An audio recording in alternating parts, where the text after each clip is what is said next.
You guys can hear me, correct? All right. Usually not a problem. You know, normally God gives me a sermon at least a week or so before I preach. This time he made me wait. This one's kind of coming off the fly. And a working title for this one, some of you may appreciate, a working title would be, "Oh Lord, make it hurt."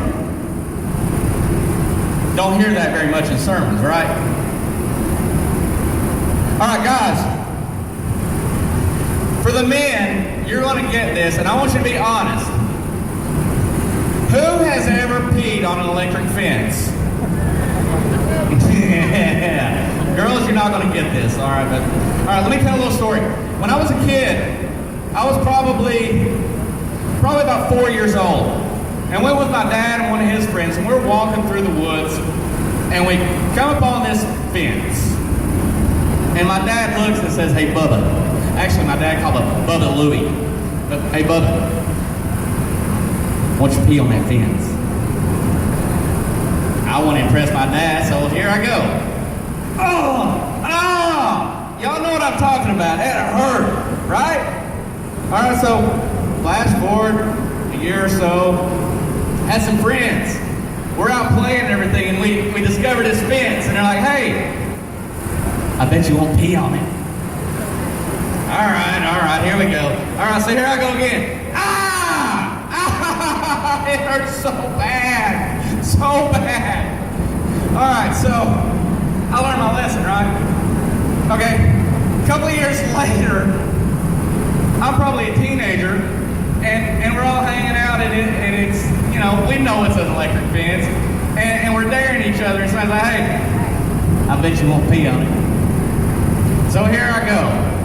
What do you think happened? It hurt bad. All right, so girls, you don't get this. Let me put it in a different way. All right, the eye on a stove. All right, somewhere when you were little, you touched it, right? And you learned a little bit of a lesson, maybe.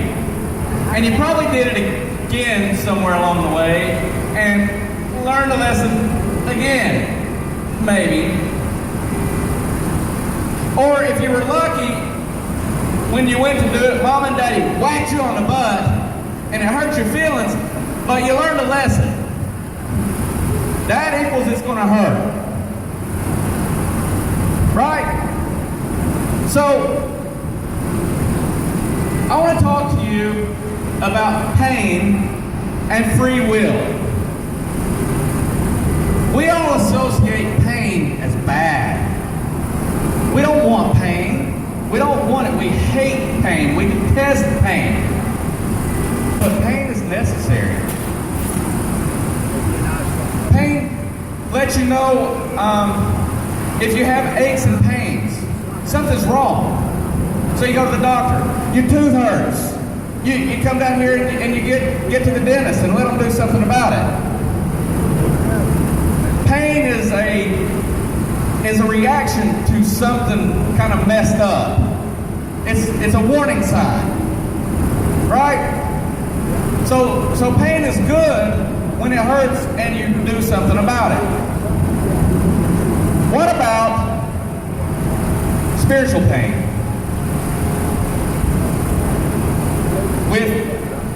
With death, with being sick in the hospital on your last days with cancer, losing a child, someone close to you is taken away. What about that relationship that it hurts over and over and over, and you keep going back? What does spiritual pain, what does it do? What's the purpose? I want to read something to start with out of Romans. This is going to be Romans 8, verse 18 through 21. I consider that our present sufferings are not worth comparing with the glory that will be revealed in us. The creation waits in eager expectation for the sons of God to be revealed. For the creation was subjected to frustration, not by its own choice, but by the will of the one subjected it, in hope that the creation itself will be liberated from its bondage to decay and brought into the glorious freedom of the children of God. Okay, do we get what that's saying? That there's a purpose in the pain. That God's trying to get your attention. It's a warning sign. Many of us pray, God, send me a sign. Lord, just a sign. Let me know. And we feel pain. But we go back. Lord, send me a sign. Pain. Over and over, we do this. What's sad is we learn the most from pain. Most of us will not let go of painful circumstances or situations until the pain of holding on is greater than the pain of letting go. Some of you women have been abused. You've stayed in abusive relationships thinking you can change him, thinking sometime he's going to love you. And it keeps on. And at some point, you break. You've had enough. The pain of holding on is greater than the pain of letting go. There's a lie that Christians say a lot. When people are in the hospital sick, I know you're trying to offer comfort. I know you mean well, but we say something that is an absolute lie. And that is, well, God won't give you any more than you can bear. Has anybody heard that? Anybody said it? The Lord will never give you more than you can bear. Absolute lie. God will absolutely, positively give you more than you can bear. But He doesn't really give it.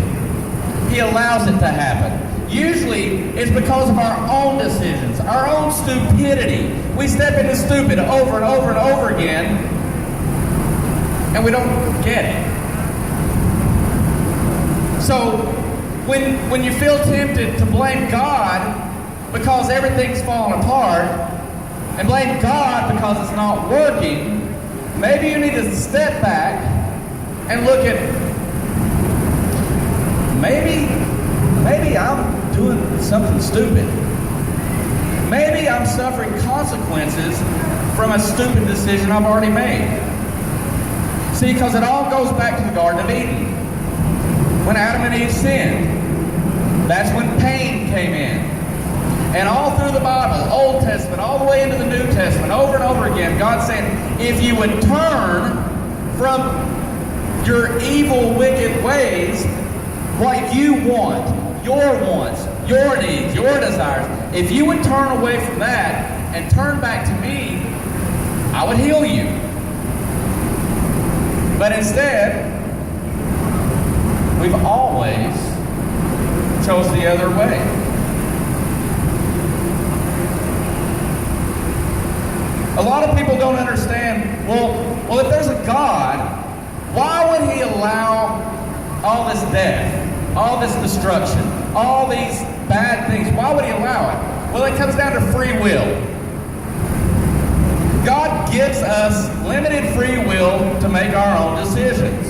And because we live in a fallen world, that we're all messed up, we all sin, we're going to experience pain. And it's all through the Bible. It says it. You're going to. Don't be disillusioned and think that you're special. We're all going to feel pain. But the question is, what are you going to do with that pain? Are you going to heed the warning signs? Are you going to make changes and do something different? Are you going to give up? Are you going to quit? Are you going to whine and cry about it? Or do you turn to God as He intended it. When you turn to God, then you begin to find the purpose in the pain. I want to read you one more thing that I used to think was really odd. And I've read it several times, but this is in Psalms. And it says, "Before I was afflicted, I went astray, but now I'll obey your word. You are good, and what you do is good. Teach me your decrees. I keep your precepts with all my heart, though the arrogant have smeared me with lies. Their hearts are callous and unfeeling, but I delight in your law. It was good for me that I was afflicted, so that I might learn your decrees. The law from your mouth is more precious to me than thousands of pieces of silver and gold."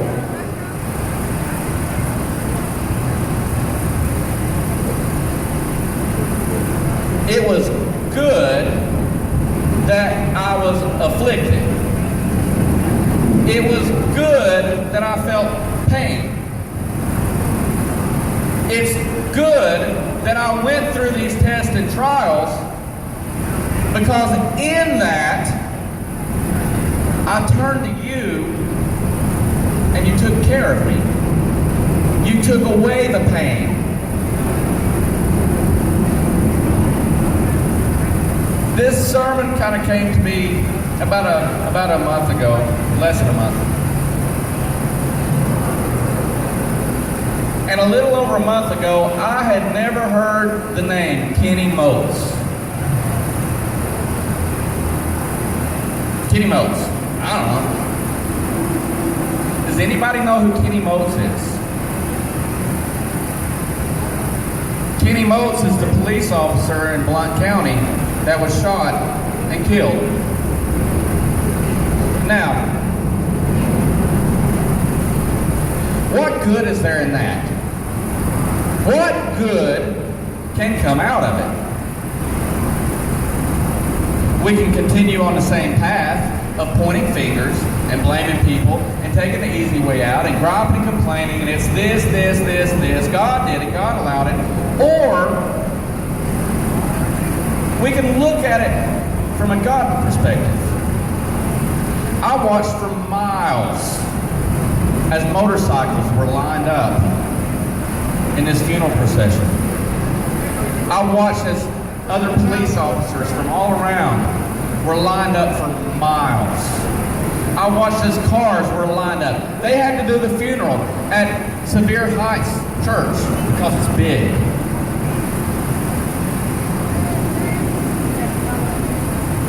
How many people do you think began to question if there's a God from this tragedy? How many people actually prayed for the first time because of this tragedy? How many people went to church? How many people hugged their wife or their husband a little tighter? How many people appreciated their child a little bit more? It's throwing seeds. And God throws seeds. He's the greatest seed thrower. He throws them out, throws them out, throws them out. And not all of them take root. They don't. But some of the seeds did land on good soil. And out of this tragedy, there are going to be some good things. So, if you wonder in the big scheme of things of why God would allow these things to happen, He allows it so we'll turn to Him. When you hit rock bottom and you have nothing else, there's God waiting. When everybody abandons you and you have nobody, there's God with open arms. When you don't understand, God is there waiting for you to come to Him for the answers. And He promises, I'll never leave you or forsake you. He promises, I will work everything out for your good and my glory. All you have to do is choose me. It's that simple. There's not a magic theory. There's nothing you have to do. You don't have to earn it. You don't buy it. It has nothing to do with you. It has nothing to do with me. It has everything to do with we have a good Father who loves us in spite of how messed up we are a lot of times. And all He's doing is waiting for you to take your free will and choose Him. And I can attest to you, it'll change your life. I can promise you, it'll change your life. So I would ask you today, when you're in pain, and the bottom's dropped out of your life, and it doesn't seem to be getting any better, where are you turning? I promise you, there's nobody on this earth that's going to be able to help you like our God. I promise you. So if you haven't acknowledged God, and you haven't acknowledged that He sent His Son Jesus to die for you, to be a sacrifice for you, if you haven't done that, and maybe you're kind of kicking the tires on it, and you want some information, go to the prayer table. Come to me. Come to any of the volunteers that are here. And I'm sure there are some that are out here that have a relationship with God, and we would be more than happy to share our Jesus with you, because it's not the Father's desire that anybody would perish, but that everyone would repent and be saved. So if you'd like to talk anymore, please don't hesitate. You may not have tomorrow. So this is the time to step forward. Thank you guys. Thank you for being here. Thank you for the chance to be able to speak. I pray that you got something out of it. If you have a hat on, take your hat off. We're going to say a quick prayer. We're going to get started.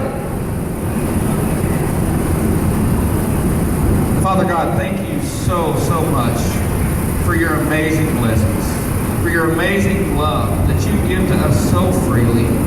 And all we have to do is reach out and take it. Father, thank you. Thank you for the pain. Thank you for the warning signs. Even if we don't listen, you're doing your part. And I thank you for the times that you've shown mercy and grace when I've stepped into stupid so many times. And yet you were there to bail me out again. Father, thank you so much for each and every person that's here. Thank you for the volunteers. Thank you for those that have prepared the food and delivered it here. Thank you for each and every person that's being served here. Father, I pray that you would show up in each and every person's life in such a major, big way that they would see you, they would hear you, and know that you truly are God. And you are such a good Father. Thank you, Father, for this day. And it's in Jesus' name I pray. Amen.